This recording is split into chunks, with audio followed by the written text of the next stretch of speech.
来，乡亲啊，继续来看台北市后日立委就要来补选，国民党的王宏维甲民进党的吴怡农做最后的冲刺，拢咧催投票率，甲选民拜托，一定爱出来投票。优秀的年轻人哈，真的。立委补选的投票日要到啊，吴怡农透早就到中顺市场去扫街清查，真简单。跟脓包有带吗？一些小物，有海报。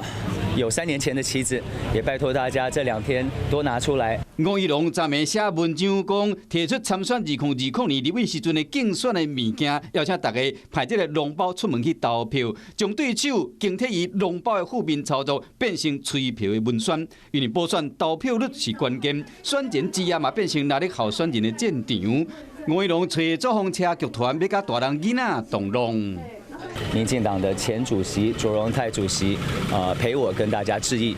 吴怡农将主角放伫选民的心上，王宏维则是行传统的路线，切选前之夜要伫永庆花园办。党主席朱立伦、前总统马英九拢会出席，也有台北市长蒋万安，选区会交予王宏维接手。我们的选民踊跃出来投票，不要放弃自己神圣的权利啊！